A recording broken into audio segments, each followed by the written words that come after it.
یہ جانوروں کی قربانی کیوں لاکھوں روپیہ خون کی شکل میں کیوں بہایا جا رہا ہے؟ کتنے جانور کم ہو جائیں گے؟ معاشی طور پر ملک کا نقصان ہوگا۔ بہتر ہے قربانی کی بجائے یہ روپیہ و پیسہ غریبوں میں تقسیم کر دیا جائے۔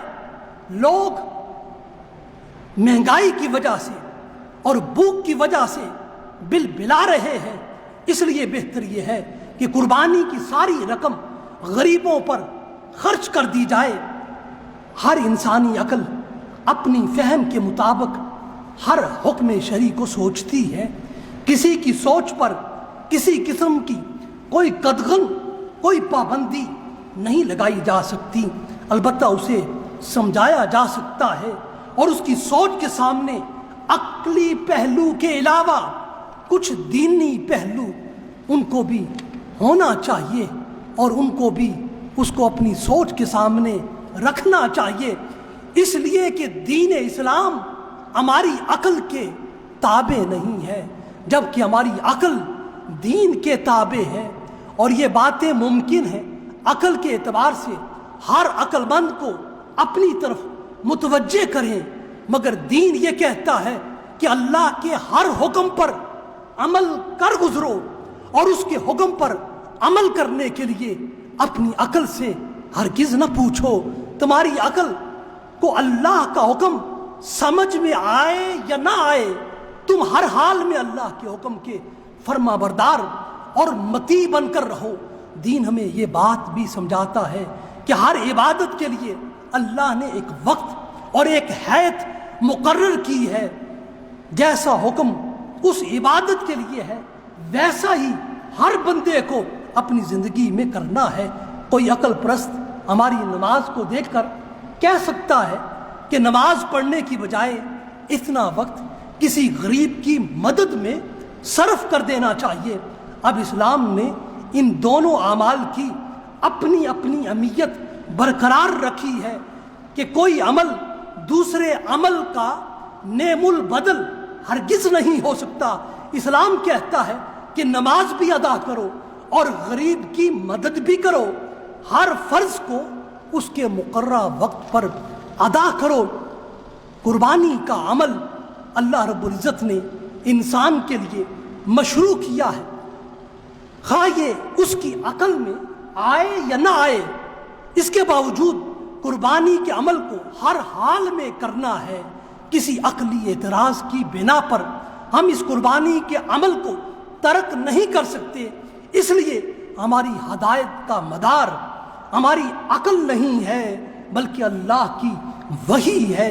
اس بنا پر قربانی کا عمل عبادت ہے، اور ایسی عبادت ہے جس کے لیے باری تعالیٰ نے وقت کا تعین بھی کر دیا ہے کہ اگر کسی مسلمان نے 10، 11 اور 12 ذی الحج کو 3 دن تک کسی جانور کو اللہ کی رضا اور خوشنودی کے لیے ذبح کیا تو اس کا یہ عمل قربانی ٹھہرے گا، اور اگر 3 دنوں کے بعد کسی بڑے سے بڑے خوبصورت، موٹے اور فربے جانور کو بھی وہ ذبح کرتا پھرے، یا سال کے کسی اور دن، کسی اور مہینے اور کسی اور تاریخ کو اعلیٰ سے اعلیٰ جانور کو ذبح کرتا پھرے، اور ذبح بھی اللہ کی رضا کی خاطر کرے، تو اس کا یہ جانور کو ذبح کرنا اور اس کا یہ جو ذبیحہ ہے یہ سب کچھ ہو سکتا ہے،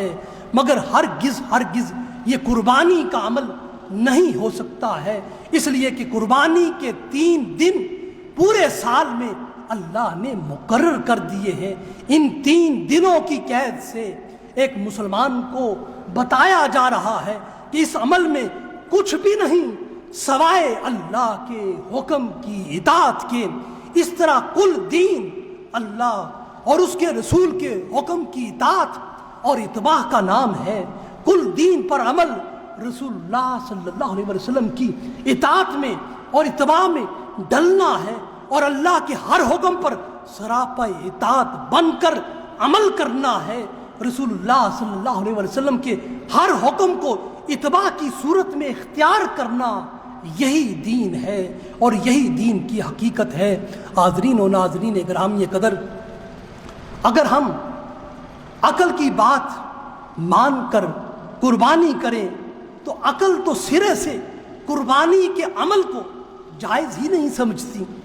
جب حضرت ابراہیم علیہ السلام کو عالم رویا میں، عالم خواب میں حضرت ابراہیم علیہ السلام کے ذبح کرنے کا حکم دیا گیا تو حضرت ابراہیم علیہ السلام نے اپنی عقل سے اس حکم پر کوئی اعتراض نہیں کیا اور کوئی اس حکم میں خدا کی کسی قسم کی کوئی تعویل نہیں کی، اور عقلی طور پر یہ بھی نہیں کہا کہ مولا یہ حکم قربانی تو حالت منام میں مجھے عطا کر رہا ہے، جاگتے ہوئے حالت وحی میں تو نے نہیں دیا ہے، تو کیا میں یہ قربانی کروں یا نہ کروں؟ اس لیے کہ نبی کو معلوم ہے کہ اس کا خواب بھی اللہ کی وحی ہوتی ہے۔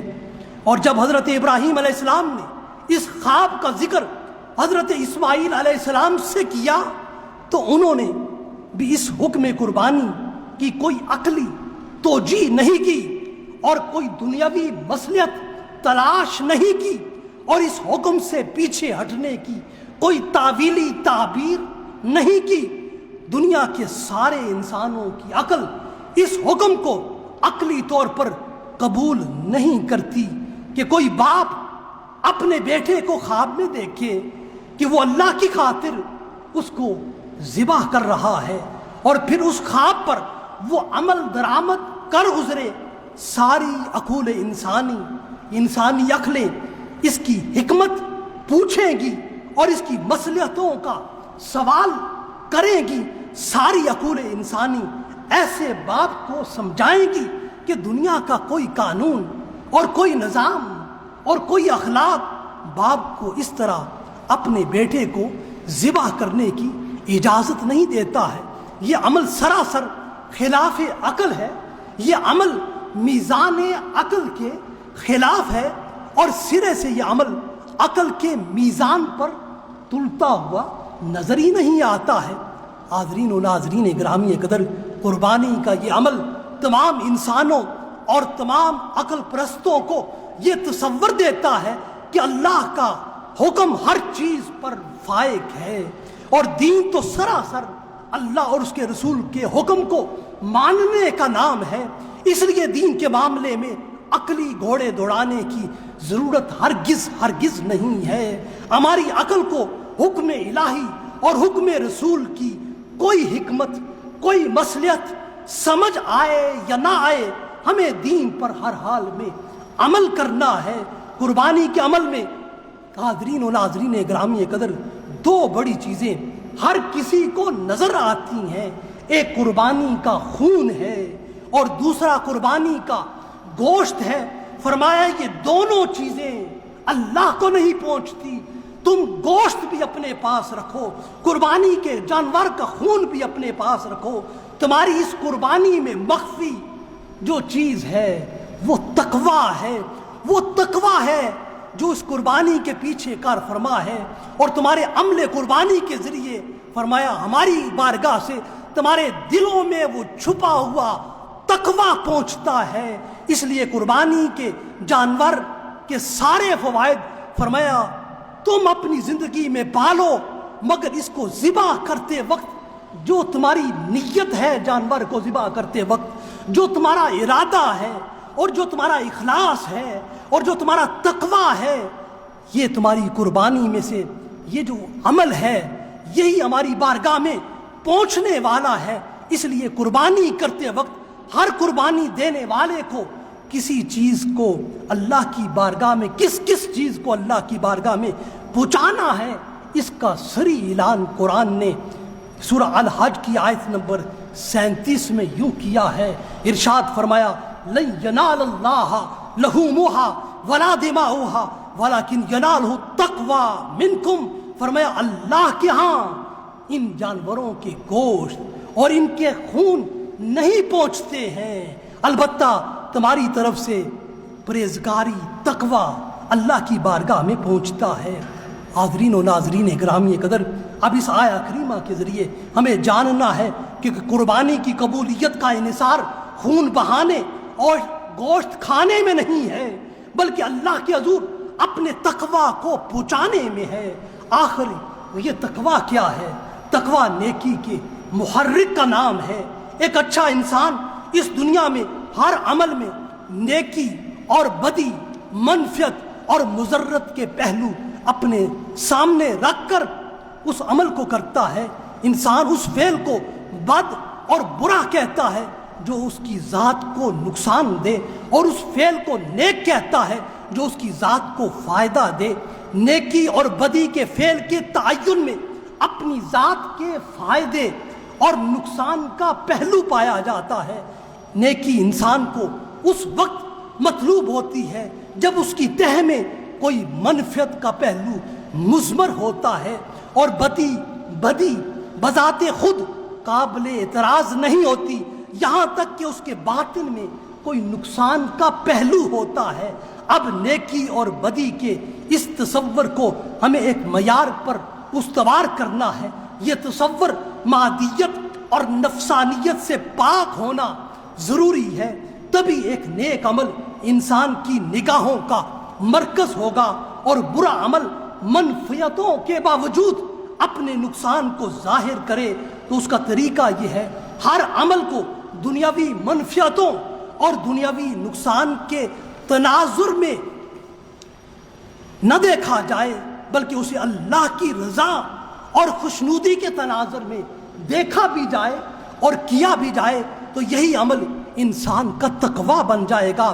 حاضرین و ناظرین گرامی قدر، جو عمل مادی علائشوں سے پاک ہوگا اور نفسانی خواہشوں سے مبرہ ہوگا، جس میں نفع اور نقصان کی بنا مادیت اور نفسانیت نہ ہوگی، وہی عمل فعل تقویٰ بن جائے گا۔ اس فعل تقویٰ کی بنیاد اللہ کی رضا اور خوشنودی ہوگی۔ ایک نیکوکار شخص اللہ کی رضا اور خوشنودی کے اصول کے لیے اپنی جان کی قربانی دیتا ہے، اپنے مال کو خرچ کر دیتا ہے، اپنی اولاد کی قربانی دے دیتا ہے، اپنی عزت و شہرت کو اللہ کی اطاعت اور اس کی رضا کے لیے قربان کر دیتا ہے، حتیٰ کہ اپنی دنیا کی ہر متاع کو اللہ کی رضا اور خوشنودی کے لیے قربان کرنے کے لیے ہر لمحہ آمادہ رہتا ہے۔ انسانی دل کی اسی باطنی کیفیت اور قلبی حیت کا نام تقویٰ ہے۔ حاضرین و ناظرین گرامی قدر، جب ہم لفظ تقویٰ کے معنی اور متعلق پر غور و فکر کرتے ہیں تو لفظ تقویٰ کا معنی یہ ہے کہ انتہائی درجے میں خود کو گناہوں سے بچانا، خطاؤں سے محفوظ کرنا۔ یہ وقایت مصدر سے ہے جس کا معنی ہے خود کو محفوظ کر لینا، خود کو گناہوں سے بچا لینا۔ تفسیر کبیر میں ان الفاظ میں تقویٰ کی تعریف کی گئی ہے، الوقایت فرط الصیانہ، تقویٰ خود کو بہت زیادہ گناہوں سے بچانے کا نام ہے۔ تقویٰ دل میں اللہ کا خوف رکھنے کا نام ہے، اور اپنے دل کو اللہ کی خشیت سے مملو کرنے کا نام تقویٰ ہے۔ باری تعالیٰ نے قربانی کے لیے صراحتاً ارشاد فرمایا ہے، انما یتقبل اللہ من المتقین، قربانی اللہ تقویٰ والوں کی قبول کرتا ہے۔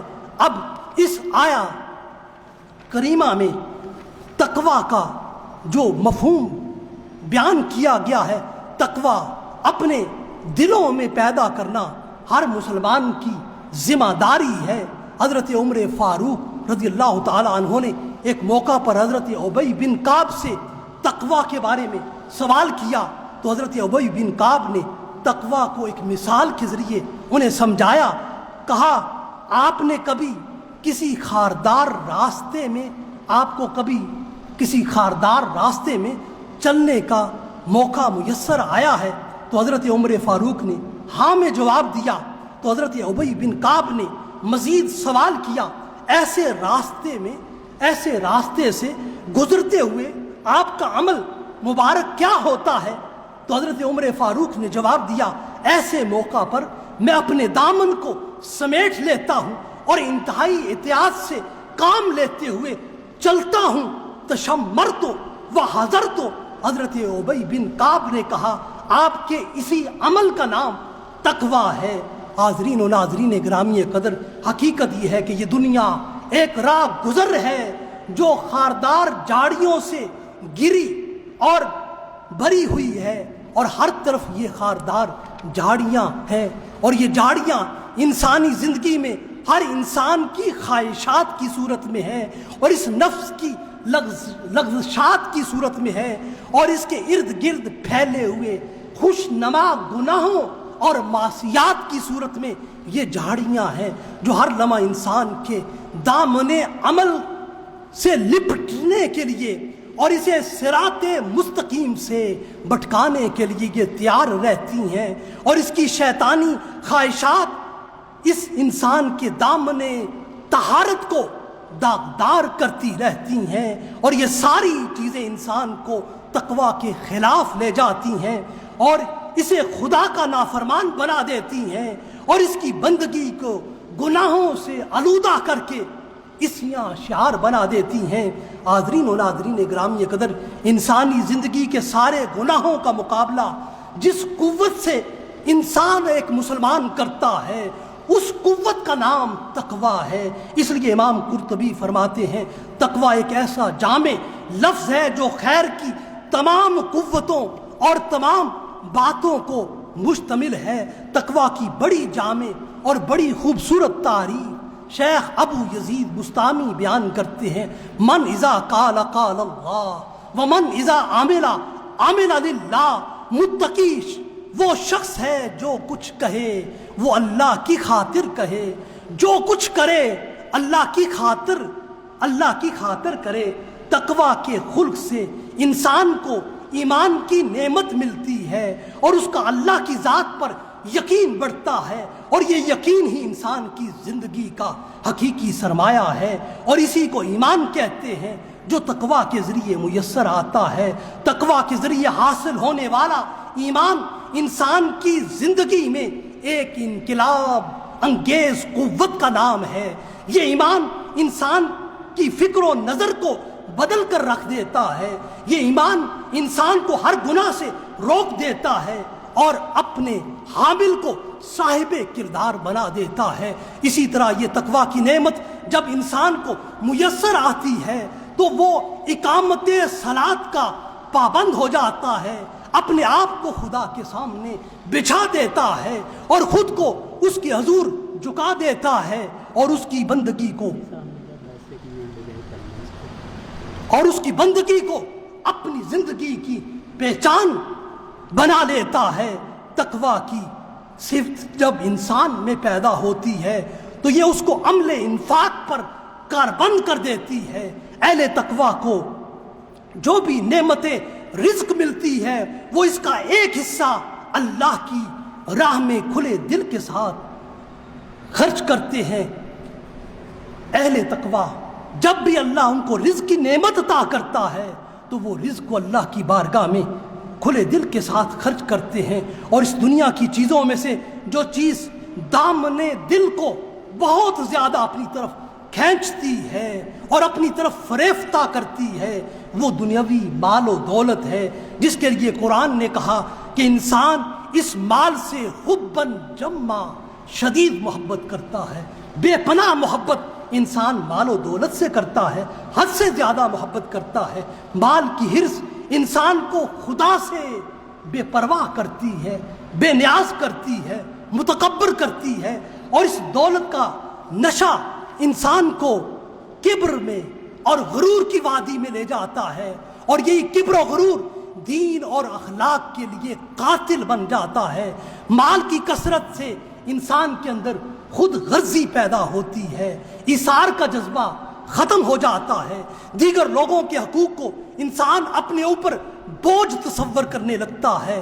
تقویٰ انسان میں انفاق کی خصلت کو فروغ دیتا ہے اور انسان سے قربانی کے عمل کو صادر کرتا ہے۔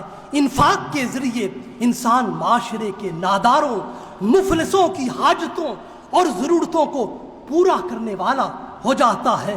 غرضے کہ تقویٰ انسان کی کل زندگی میں نیکی پر کاربند رہنے والا اور بدی سے بچنے والا اس کو بنا دیتا ہے۔ اور تقوی انسان کا سب سے بڑا انسانی زندگی میں خوبصورت قیمتی اس کا زیور ہے، سب سے زیادہ گراں متاع انسان کی تقوی ہے۔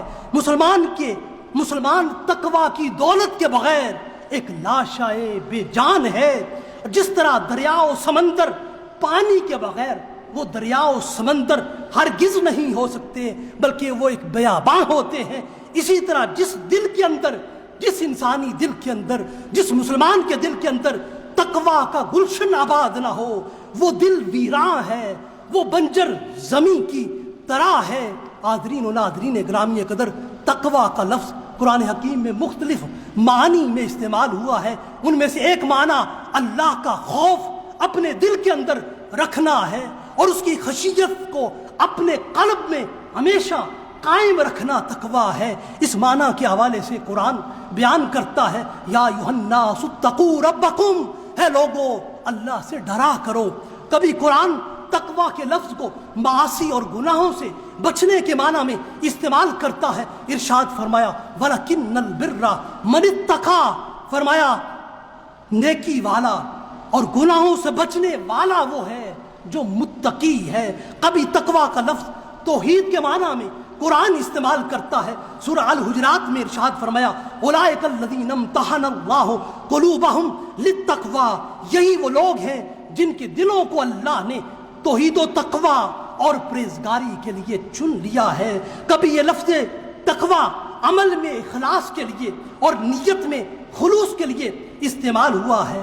ارشاد باری تعالیٰ ہے وَمَن يُعَظِّمْ شَعَائِرَ اللَّهِ فَإِنَّهَا مِن تَقْوَى الْقُلُوبِ، جو اللہ کی نشانیوں کی عزت و حرمت کرے تو یہ اس کے دل کی پرہیزگاری کی وجہ سے ہے۔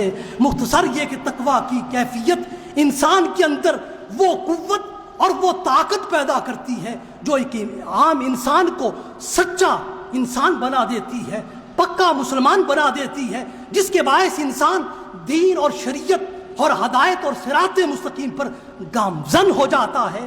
اور ایسے ہی متقی لوگ قرآنی ہدایت کا محبت ہے، قرآنی ہدایت انہی کے دلوں میں نازل ہوتی ہے، اور ایسے ہی لوگ قرآن کے مخاطب اول ہیں۔ ھدی للمتقین، قرآن شروع میں ایسے ہی لوگوں کو مخاطب کرتا ہے۔ فرمایا یہی متقین ہی وہ لوگ ہیں جن کا بڑے اعزاز کے ساتھ یہ اعلان کیا جاتا ہے کہ قربانی انہی متقین کی اللہ کی بارگاہ میں قبول ہوتی ہے۔ اس لیے قرآن نے صراحتاً سورہ المائدہ میں ارشاد فرما دیا آیت نمبر 27 میں انما یتقبل اللہ من المتقین، فرمایا اللہ ان لوگوں کی قربانی کو قبول کرتا ہے جنہوں نے تقوی سے اپنے دلوں کو مملو کر لیا ہے۔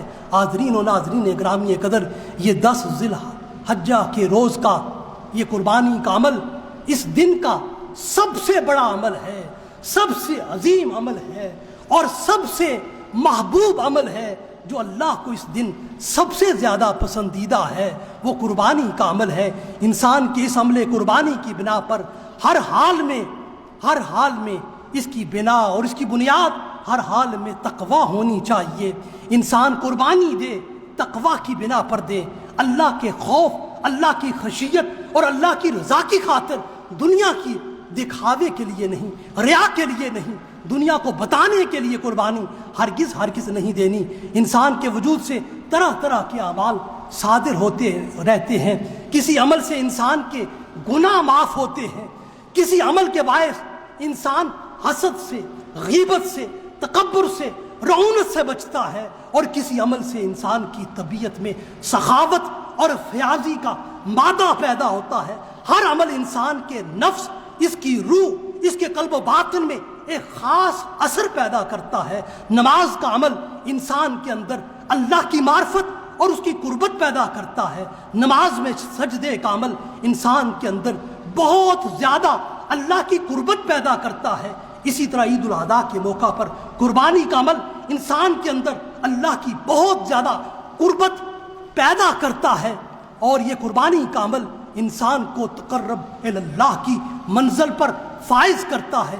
عید الاضحیٰ کے موقع پر قربانی کا جانور ذبح کرنا انسان کو اللہ کے بہت زیادہ قریب کر دیتا ہے۔ اور اس قربانی کے عمل میں اگر اخلاص ہو تو یہ قربت اور یہ تقرب الہی کی منزل ہر قربانی کرنے والے کو میسر آتی ہے۔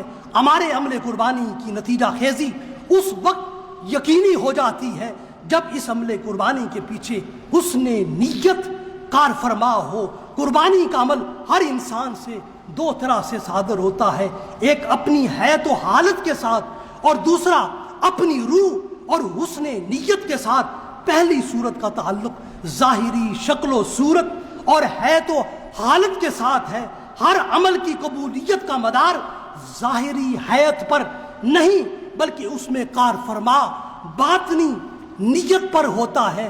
اسی سے عمل قربانی کا مقبول ہونا اور نہ مقبول ہونا، پسندیدہ ہونا اور غیر پسندیدہ ہونا پتہ چلتا ہے۔ ہر عمل کی حسن نیت ہی اس عمل کی روح ہے۔ باری تعالیٰ نے انسان کے عمل کی روح، اس کی چھپی ہوئی حسن نیت کو رکھا ہے، اور اس کے حسن نیت کو مولا دیکھتا ہے۔ جب بھی انسان کوئی حسن عمل کرتا ہے تو اس حسن عمل کے پیچھے اس کی حسن نیت کو دیکھا جاتا ہے۔ اسی حسن نیت کی وجہ سے وہ عمل حسن عمل ٹھہرتا ہے۔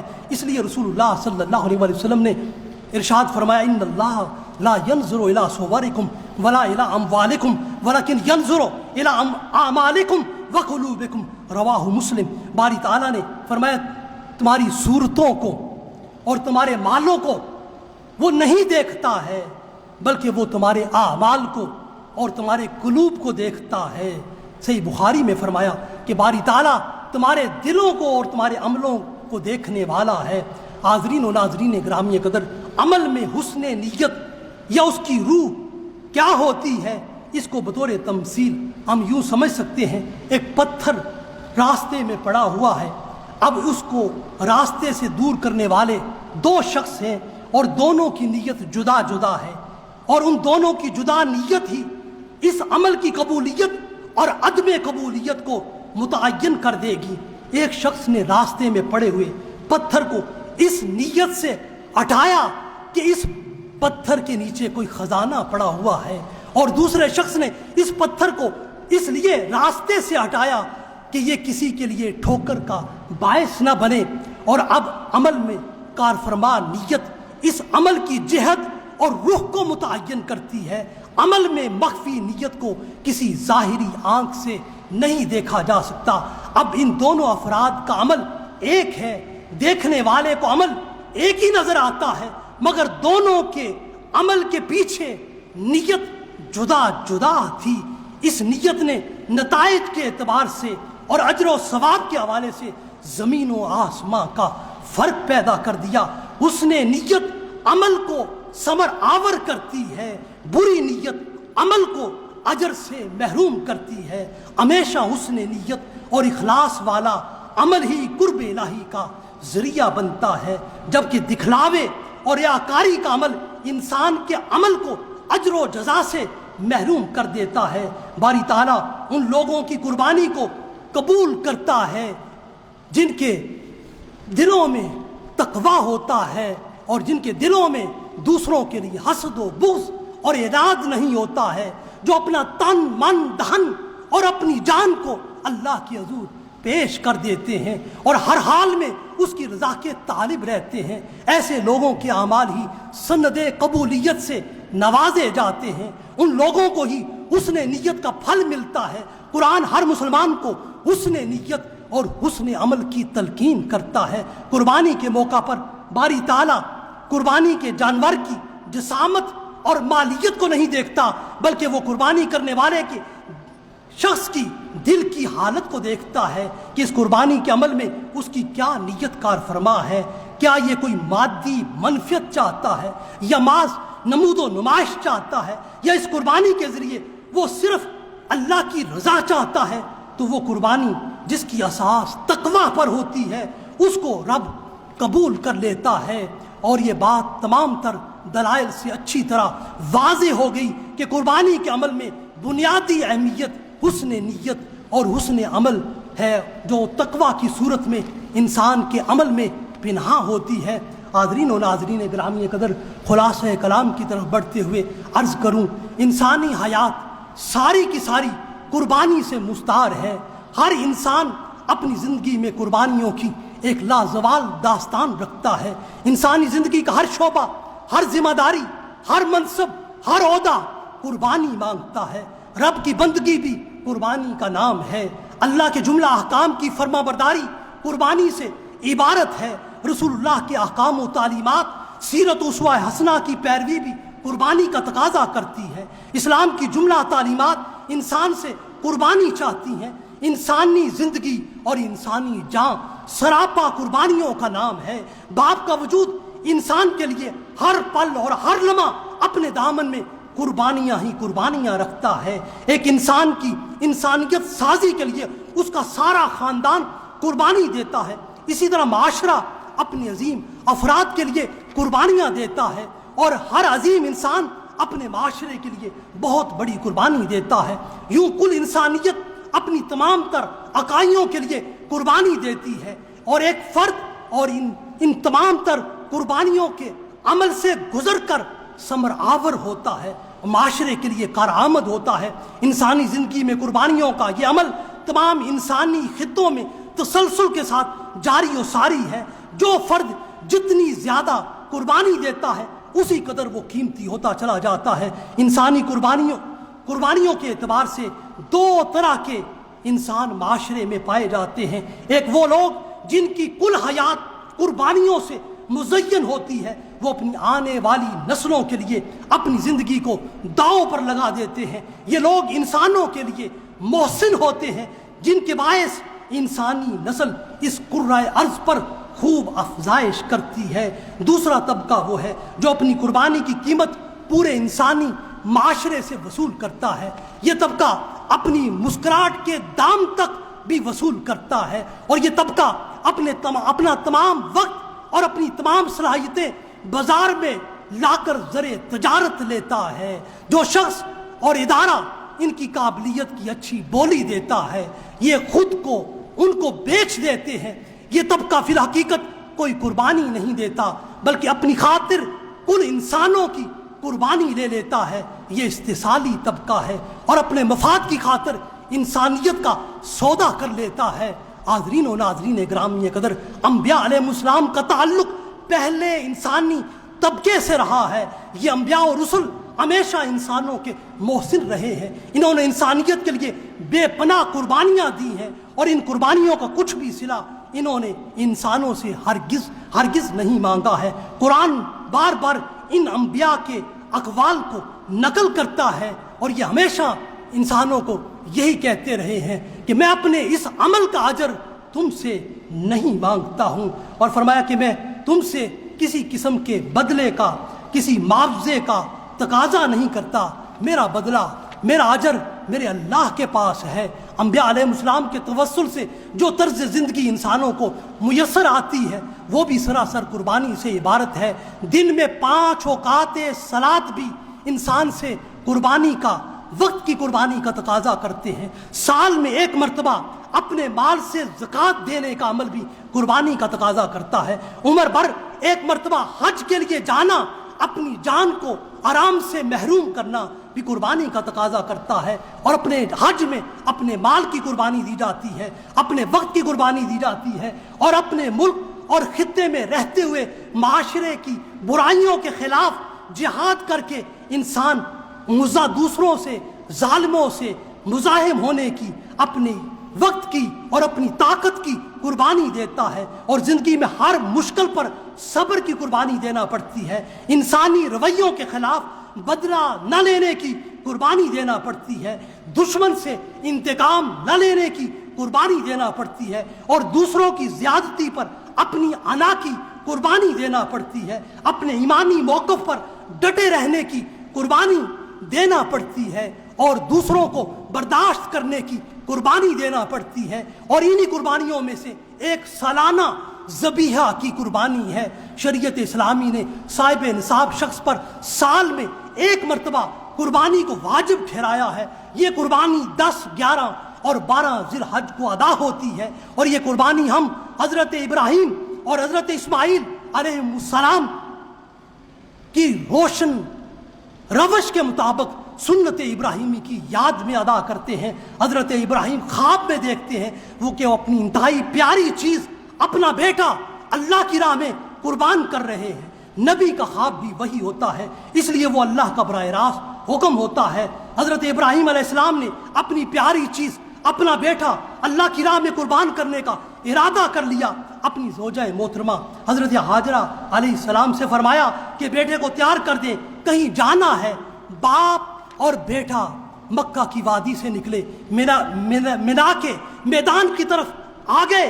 راستے میں حضرت ابراہیم نے اپنے بیٹے حضرت اسماعیل علیہ السلام سے تذکرہ کیا، مجھے خواب میں اللہ کی طرف سے تمہاری قربانی کا حکم ہوا ہے۔ سعادت مند بیٹا بولتا ہے کہ میں اللہ کے حکم پر قربان ہونے کے لیے تیار ہوں۔ یا ابت افعل ما تؤمر ستجدنی انشاءاللہ من الصابرین۔ اے ابا جان، آپ کو جو حکم ہوا ہے آپ کر گزریے، انشاءاللہ آپ مجھے صبر کرنے والوں میں سے پائیں گے۔ چشم فلک نے دیکھا، باپ نے اپنے بیٹے کی آنکھوں پر پٹی باندھی تاکہ حکم الہی کی تعمیل میں شفقت پدری آڑے نہ آئے، اور بیٹے کی گردن پر چھری چلا دی۔ باری تعالیٰ نے اس قربانی کو ذبح عظیم سے یاد کیا۔